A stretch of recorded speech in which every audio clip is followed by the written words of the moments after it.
2024 June 4 ചൊവ്വ. ഇന്ന് 1199 ഇടവം 21. വാർത്തകൾ വായിക്കുന്നത് ജി രവി.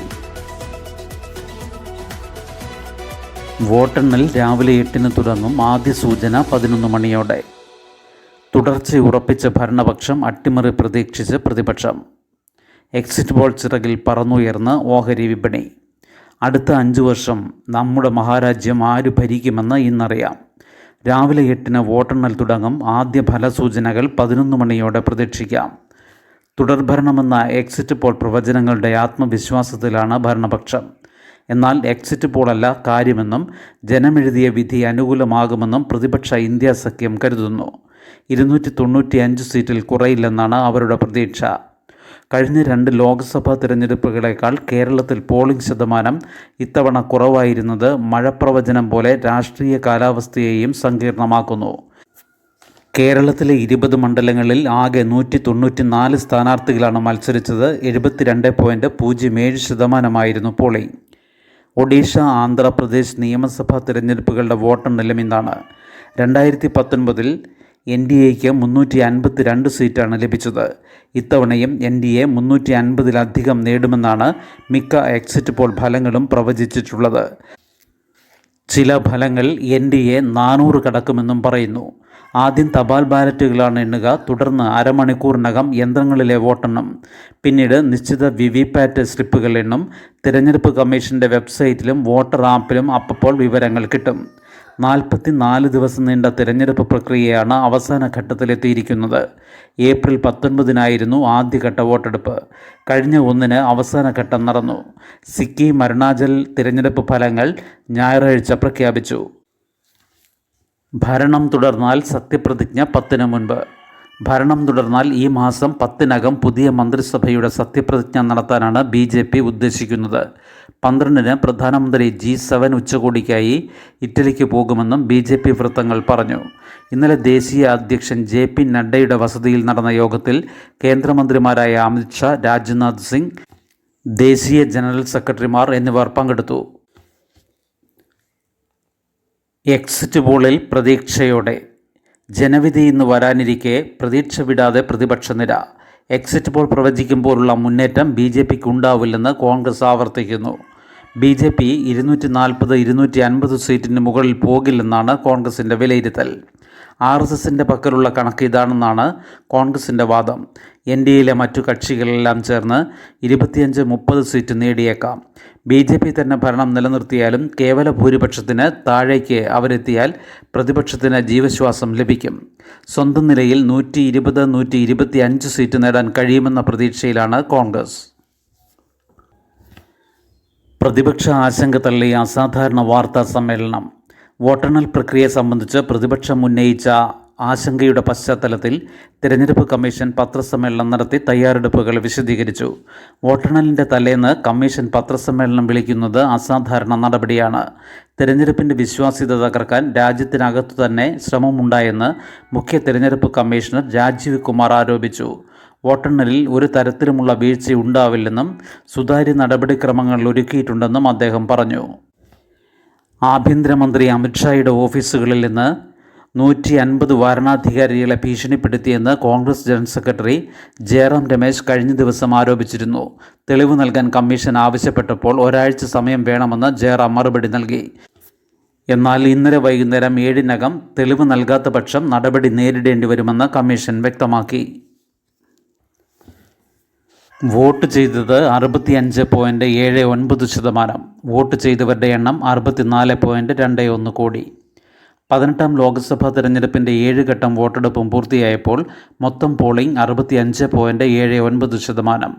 2019 ഇത് 67.40% ഇത്തവണ 1.61% കുറവ്. അതേസമയം ഇത്തവണ വോട്ട് രേഖപ്പെടുത്തിയവരുടെ എണ്ണം വർദ്ധിച്ചു. 64.21 കോടി. കഴിഞ്ഞ തവണ ആകെ വോട്ട് ചെയ്തവർ 61.47 കോടിയായിരുന്നു. ഇത്തവണ 2.74 കോടിയുടെ വർധന. തിരഞ്ഞെടുപ്പ് കമ്മീഷന്റെ കണക്ക് പ്രകാരം ഇത്തവണ 97.61 കോടി പേരാണ് വോട്ടർ പട്ടികയിൽ ഇടം പിടിച്ചത്. 2019 ആകെ വോട്ടർമാർ 91.20 കോടിയായിരുന്നു.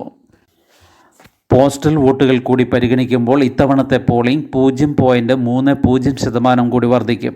കഴിഞ്ഞ തവണ പോസ്റ്റൽ വോട്ടുകൾ ഒഴിച്ചുള്ള പോളിംഗ് 67.10% 2019 28 ലക്ഷം പോസ്റ്റൽ വോട്ടുകൾ അന്തിമ കണക്കിൽ ഉൾപ്പെടുത്തി. 2019 അപേക്ഷിച്ച് 4-5 ഘട്ടങ്ങളിൽ മാത്രമാണ് ഇത്തവണ പോളിംഗ് വർദ്ധിച്ചത്. അതും നേരിയ വർധന മാത്രം. ബാക്കി 5 ഘട്ടങ്ങളിലും പോളിംഗ് കുറഞ്ഞു. അവസാന ഘട്ടത്തിൽ പോളിംഗ് 63.88%, 2019 65.29%. അവയവ കച്ചവടത്തിനായി മനുഷ്യക്കടത്ത് പിന്നിൽ 50 പേരുള്ള കുറ്റവാളി സംഘം. പിടിയിലായത് 2 മലയാളികളടക്കം 3 പേർ മാത്രം. രാജ്യാന്തര അവയവ കച്ചവടത്തിനു വേണ്ടിയുള്ള മനുഷ്യക്കടത്തിൽ ഉൾപ്പെട്ടത് 50 പേരടങ്ങുന്ന സംഘടിത കുറ്റവാളി സംഘം.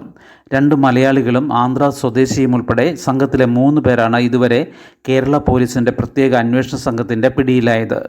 ഇറാനിലെ ആശുപത്രികൾ കേന്ദ്രീകരിച്ച് അവയവ കച്ചവടം നടത്തുന്ന കൊച്ചി സ്വദേശി മധുവിനെ കണ്ടെത്താൻ രാജ്യാന്തര കുറ്റാന്വേഷണ ഏജൻസികളുടെ സഹായം തേടിയിട്ടുണ്ട്. ബ്രോക്കർമാരായ തൃശൂർ വലപ്പാട് സ്വദേശി സബിത്ത്, ആലുവ എടത്തല സ്വദേശി സജിത്ത് ശ്യാം, ഹൈദരാബാദ് കേന്ദ്രീകരിച്ച് പ്രവർത്തിക്കുന്ന ഏജന്റായ ബല്ലംകൊണ്ട രാമപ്രസാദ് എന്നിവരാണ് അറസ്റ്റിലായത്. സബിത്ത്, സജിത്ത് എന്നിവരുടെ ചോദ്യം ചെയ്യൽ അവസാനിച്ച ശേഷം അന്വേഷണ സംഘം രാമപ്രസാദിനെ കസ്റ്റഡിയിൽ വാങ്ങും. അറസ്റ്റിലായ മലയാളികളെക്കാൾ രാജ്യാന്തര അവയവ കച്ചവട സംഘത്തിൻ്റെ ഉള്ളറകൾ അറിയുന്നയാളാണ് രാമപ്രസാദ്. കേരളത്തിനു പുറമെ തമിഴ്നാട്, കർണാടക, ആന്ധ്രാപ്രദേശ്, തെലങ്കാന, ജമ്മു, മധ്യപ്രദേശ്, മഹാരാഷ്ട്ര എന്നിവിടങ്ങളിലും വ്യാപിച്ചു കിടക്കുന്ന കണ്ണികളാണ് അവയവ കച്ചവട സംഘത്തിനുള്ളത്. രാമപ്രസാദിൻ്റെ ചോദ്യം ചെയ്യൽ പൂർത്തിയാക്കിയ ശേഷം അന്വേഷണ സംഘത്തിലേക്ക് കൂടുതൽ ഉദ്യോഗസ്ഥരെ ഉൾപ്പെടുത്തി വിപുലീകരിക്കും. അന്വേഷണത്തിൻ്റെ 2ാം ഘട്ടം റാക്കറ്റിൻ്റെ ഭാഗമായ സ്ഥാപനങ്ങളിൽ കേന്ദ്രീകരിക്കും. ഇൻഷുറൻസ് കമ്പനികൾ, ആശുപത്രികൾ, ക്ലിനിക്കുകൾ എന്നിവിടങ്ങളിലും അവയവ കച്ചവട സംഘത്തിന് പങ്കാളികളുണ്ട്. യൂറോപ്പിനേക്കാൾ കുറഞ്ഞ ചെലവിൽ അവയവമാറ്റ ശസ്ത്രക്രിയ നടത്താൻ ഏഷ്യയിൽ കഴിയും. ഇതാണ് ഇറാൻ അടക്കമുള്ള ഏഷ്യൻ രാജ്യങ്ങളിലേക്ക് രാജ്യാന്തര അവയവ കച്ചവടം വ്യാപിക്കാൻ കാരണം. ഇറാനിലാകട്ടെ അവയവ കച്ചവടം കുറ്റകരവുമല്ല. മെഡിക്കൽ ഇൻഷുറൻസ് പോളിസി എടുത്തവരെ വിദേശ കമ്പനികൾ അവയവമാറ്റ ശസ്ത്രക്രിയയ്ക്കായി കേരളത്തിലെ ആശുപത്രികളിലും എത്തിക്കാറുണ്ട്. സംസ്ഥാന സർക്കാരിൻ്റെ മുൻഗണനാ പട്ടികയിലുള്ളവരെ പോലും പിന്തള്ളിയാണ് വിദേശികൾക്ക് കേരളത്തിൽ അവയവമാറ്റം നടത്തുന്നതെന്നും പരാതിയുണ്ട്. അവയവ കച്ചവട സംഘത്തിൻ്റെ കെണിയിൽപ്പെട്ട തൃശൂർ, പാലക്കാട്, ആലപ്പുഴ ജില്ലകളിലെ ഇരകളും ഇക്കാര്യം വെളിപ്പെടുത്തിയിട്ടുണ്ട്. ഗാസ യുദ്ധം വെടിനിർത്തൽ നെതന്യാഹു പ്രതിസന്ധിയിൽ. യുദ്ധം നിർത്തിയാൽ പിന്തുണ പിൻവലിക്കുമെന്ന് ഘടകകക്ഷിയുടെ ഭീഷണി. ഹമാസിനെ ഇല്ലാതാക്കാതെ യുദ്ധം അവസാനിപ്പിച്ചാൽ സർക്കാരിനുള്ള പിന്തുണ പിൻവലിക്കുമെന്ന് ഇസ്രായേലിലെ തീവ്ര വലതുപക്ഷ നേതാവും ദേശീയ സുരക്ഷാ മന്ത്രിയുമായ ഇതാമർ ബെൻ ഗിവർ പ്രധാനമന്ത്രി ബെന്യാമിൻ നെതന്യാഹുവിന് മുന്നറിയിപ്പ് നൽകി. US പ്രസിഡന്റ് ജോ ബൈഡൻ മുന്നോട്ട് വച്ച വെടിനിർത്തൽ പദ്ധതി അംഗീകരിക്കാൻ പ്രതിപക്ഷ കക്ഷികൾ അഭ്യർത്ഥിച്ചതോടെ നെതന്യാഹു വഴങ്ങുന്നുവെന്ന സൂചന ഉയർന്നതിന് പിന്നാലെയാണ് ഘടകകക്ഷിയുടെ ഭീഷണി. സൗദി അറേബ്യ അടക്കം ഗൾഫ് രാജ്യങ്ങളും US പദ്ധതിക്ക് പിന്തുണയുമായി രംഗത്തുണ്ട്. അതിനിടെ ഗാസയിൽ 24 മണിക്കൂറിനിടെ ഇസ്രായേൽ ആക്രമണങ്ങളിൽ 40 പേർ കൂടി കൊല്ലപ്പെട്ടു. 8ാം മാസത്തിലെത്തിയ ഇസ്രായേൽ ആക്രമണങ്ങളിൽ ഇതുവരെ ഗാസയിൽ 36,430 പലസ്തീൻകാർ കൊല്ലപ്പെട്ടു. തെക്കൻ ഗാസയിലെ റഫയുടെ നിയന്ത്രണം പലസ്തീന് വിട്ടുകൊടുക്കാതെ റഫ ഇടനാഴി വീണ്ടും തുറക്കാനാവില്ലെന്ന് ഈജിപ്ത് വിദേശകാര്യമന്ത്രി സമീദ് ഷൗക്രി വ്യക്തമാക്കി. റഫ ഇടനാഴിയിലൂടെയാണ് ഈജിപ്ത് വഴി രാജ്യാന്തര സഹായങ്ങൾ ഗാസയിലേക്ക് എത്തുന്നത്. കഴിഞ്ഞ മാസമാണ് ഈജിപ്തിനോട് ചേർന്നു കിടക്കുന്ന റഫ അതിർത്തി മുഴുവനും ഇസ്രായേൽ സൈന്യം പിടിച്ചത്. ഇത് ഈജിപ്തും ഇസ്രായേലും തമ്മിലുള്ള ബന്ധത്തിൽ വിള്ളലുണ്ടാക്കിയിട്ടുണ്ട്. അതേസമയം ഗാസ ആക്രമണത്തിൻ്റെ പേരിൽ ഇസ്രായേൽ പൗരന്മാരായ സഞ്ചാരികളെ മാലദ്വീപ് വിലക്കി. ഇതിന് പിന്നാലെ കടലോര ഭംഗി ആസ്വദിക്കാൻ ഇന്ത്യയിലെ ബീച്ചുകൾ സന്ദർശിക്കാൻ ഡൽഹിയിലെ ഇസ്രായേൽ എംബസി പൗരന്മാരോട് നിർദ്ദേശിച്ചു. കേരളം, ആൻഡമാൻ നിക്കോബാർ ദ്വീപുകൾ, ലക്ഷദ്വീപ്, ഗോവ എന്നിവിടങ്ങളിലെ ബീച്ചുകളാണ് എംബസി ശുപാർശ ചെയ്യുന്നത്. സ്കൂൾ പ്രവേശനോത്സവത്തിൽ മുഖ്യമന്ത്രി ശാസ്ത്ര പ്രതിഭകൾ ഉണ്ടാകണം, മാനവിക ബോധം വളർത്തണം. പൊതുവിദ്യാഭ്യാസ മേഖലയിൽ വലിയ മുന്നേറ്റങ്ങൾ ഉണ്ടായെങ്കിലും ലോകോത്തര ശാസ്ത്ര പ്രതിഭകളെ വാർത്തെടുക്കാൻ കേരളത്തിന് കഴിയുന്നില്ലെന്ന് മുഖ്യമന്ത്രി പിണറായി വിജയൻ. ഇതിനായി ശാസ്ത്രാവബോധത്തിനൊപ്പം മാനവിക ബോധം വളർത്തണമെന്നും മുഖ്യമന്ത്രി പറഞ്ഞു. എളമക്കര ഗവൺമെൻറ് HSSൽ സംസ്ഥാനതല സ്കൂൾ പ്രവേശനോത്സവം ഉദ്ഘാടനം ചെയ്യുകയായിരുന്നു പിണറായി വിജയൻ. അധ്യാപകർ പാഠ്യവിഷയങ്ങളിൽ കുട്ടികൾക്ക് അറിവ് പകരുന്നതിനൊപ്പം സമൂഹത്തെപ്പറ്റിയുള്ള അറിവുകളും പകരണം. പുതിയ കാലത്തെയും ലോകത്തെയും നേരിടാൻ കുട്ടികളെ പ്രാപ്തരാക്കുന്ന തരത്തിലാണ് പൊതുവിദ്യാഭ്യാസ മേഖലയെ സർക്കാർ ശക്തിപ്പെടുത്തുന്നതെന്ന് അദ്ദേഹം പറഞ്ഞു. പഠന നിലവാരം മെച്ചപ്പെടുത്തുന്നതിന് ഈ വർഷം 220 അധ്യയന ദിവസം ഉറപ്പാക്കുമെന്ന് അധ്യക്ഷത വഹിച്ച മന്ത്രി വി ശിവൻകുട്ടി പറഞ്ഞു. ഒരു ജില്ലയിൽ ഒരു മോഡൽ സ്കൂൾ എന്നത് ഈ വർഷം തന്നെ ആരംഭിക്കുമെന്നും അദ്ദേഹം പറഞ്ഞു. ശുഭദിനം. നന്ദി.